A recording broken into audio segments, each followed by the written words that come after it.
That flight attendant sure was chatty, wasn't she? She was super friendly, though. I just kind of resonated with her, you know? For someone who isn't a meteorologist, she sure knows her stuff. Well, I guess we should rent a car now. Need some way to get around the state. Can't exactly stay in the Burlington airport all day. Burlington is in the north part of Vermont. We're actually near the borders of New York and Canada right now. Good question. Where should we go? Ooh, I know. How about the Green Mountain National Forest? We can totally attempt our date again there. No disagreement, I see. Glad we're on the same page. But before that, we should book a hotel to stay at while we're here. Might as well choose a place in Burlington, since it's where the airport is. Our ticket is round trip. We'll have to return to Oklahoma when the time comes. For now, though, we're here in the Green Mountains.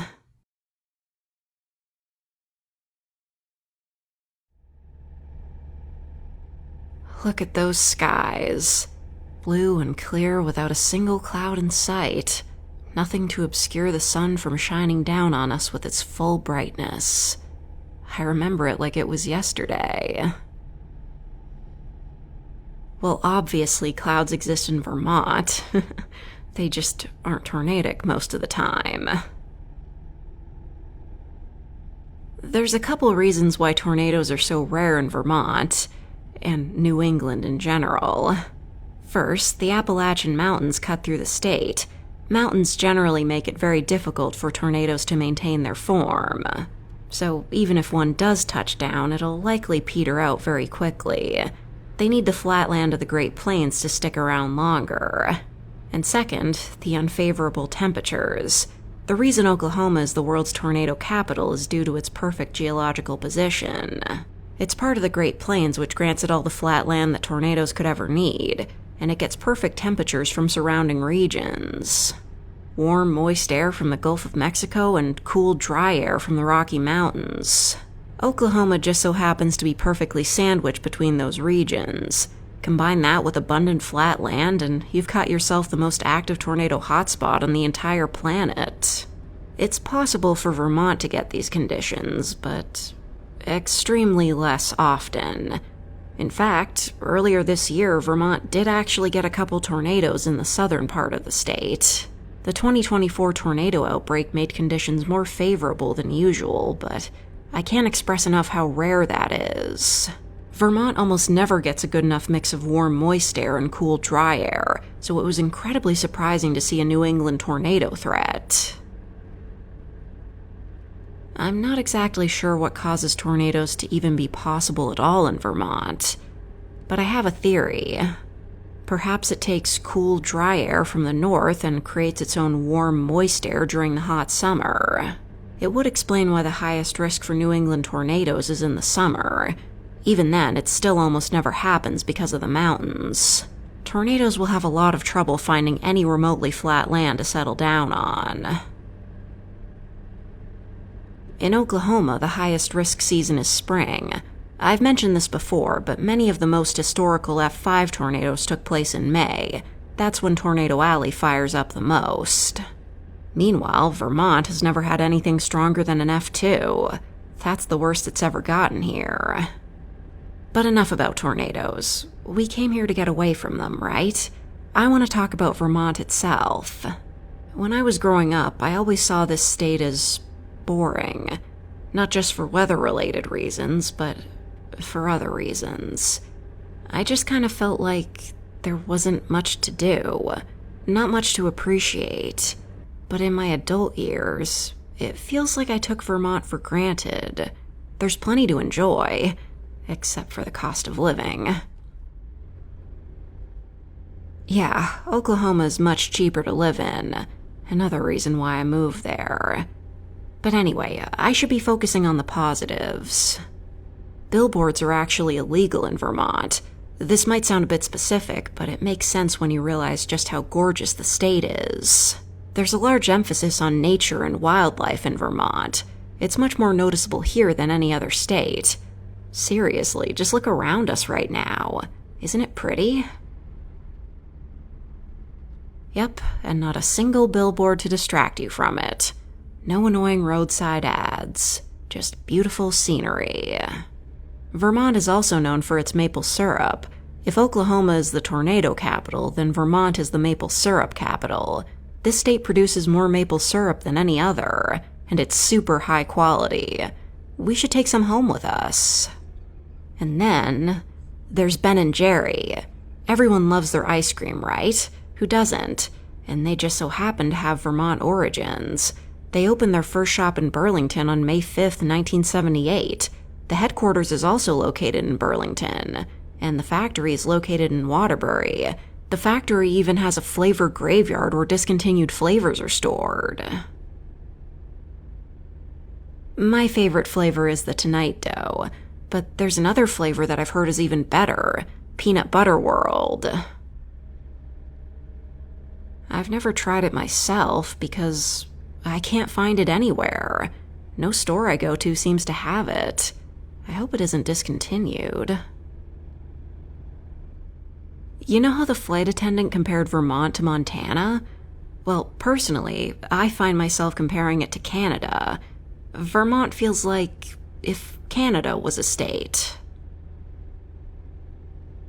Well, yes, the maple syrup stereotype definitely has something to do with it, but there's also an abundance of moose. An oddly specific thing about Vermont is that the state has a lot of covered bridges. Oh, look at that. We're about to drive through one right now. Neat. I don't know why we're putting roofs on bridges, but if I had to guess, it's probably weather-related. Vermont also has a high production rate of cheese. Its history dates back to the 1800s. There's a lot of dairy farms in Vermont, making it one of the top cheese-producing states in the country. It's not always about maple syrup, though that is still the most emphasized. A more obscure fact is that there's an abandoned mall in Rutland.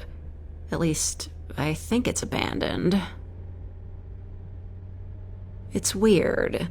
I haven't been to that mall in so many years, but I remember it was, at the very least, almost abandoned the last time I went there. It still had some businesses open. Some shops were still functional, people were there, and the music was still playing. But it was a hollow shell of its former self. Many of the stores were closed. Dark rooms closed off by metal gates with nothing in them, all while being serenaded by the somber, echoing music, where the songs are so muffled due to the old speakers in the mall's echo that you can't make out any of the words. It's eerie and melancholy. I have a lot of nostalgia for that mall. If I were to go back there today, it would probably feel like a liminal space to me. Assuming it's even still there. It could be demolished for all I know, or replaced by something else, or refurbished into something different. Or perhaps nothing has changed at all and it's somehow just perpetually in an almost abandoned state. We are definitely going to check out that mall before we return to Oklahoma. It's been so many years. I want to know what happened, if anything. Oh, hey, we're here. Green Mountain National Forest. Long drive, huh? You have the bear spray we bought, right? I doubt we'll need it, but it is a national forest. Anything is possible. Just in case, you know?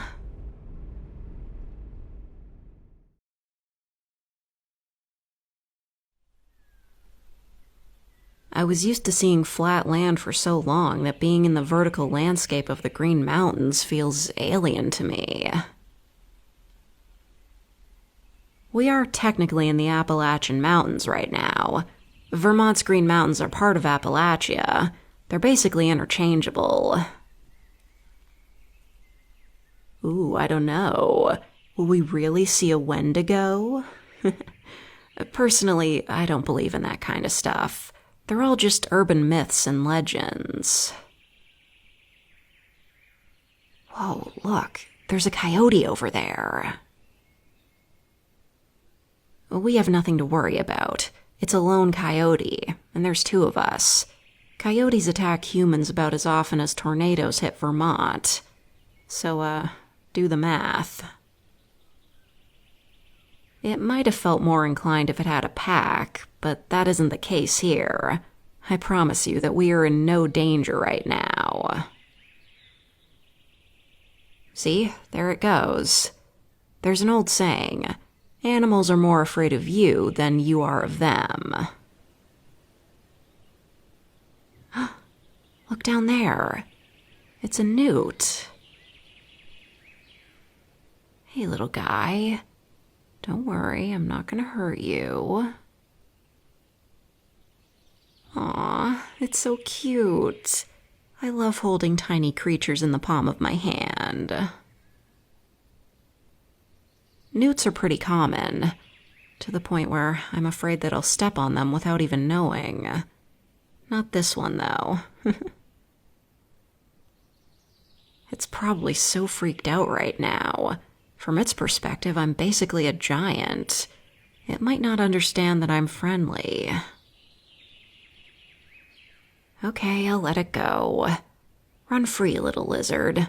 To boldly go where no lizard has gone before. Actually, no, it's not a lizard. Lizards are reptiles. And I just remembered that newts are amphibians. It just looks like a lizard. Whoops.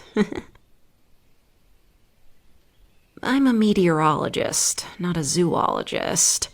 But I do know some animal knowledge. A strange thing about exploring forests is when you find remnants of mankind out here. Like a rickety old shack, some rusty machinery, tires, or anything of the sort. Makes you wonder how it got out here. Well, I know humans put it there, but how long ago? What were they doing? These are just things I wonder. It's a mystery. I think there's a clearing up ahead. We might be in for something special. I hope you have energy left in the tank, because we're going uphill for this. Whoa. Look at this view. It's beautiful. I missed Vermont. I can't believe I'm saying that, but it's true. I didn't realize just how much nostalgia I had for it. I do still prefer Oklahoma overall, but there's something about Vermont that just hits different. This is the best state ever, and there's no tornado to ruin it this time. Come here, sweetie. Give me a hug. This is so nice.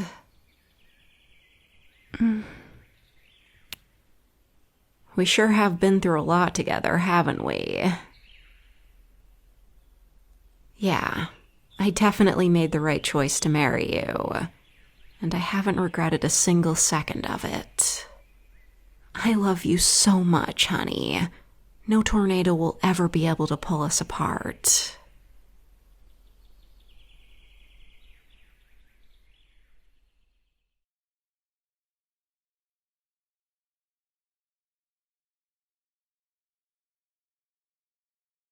This pisses me off because billboards are supposed to be illegal here too, but then they decided, oh, the on-route stops on the 401 don't count, so they added these giant electronic signs to all of them. Never forgiving them for this. Ever.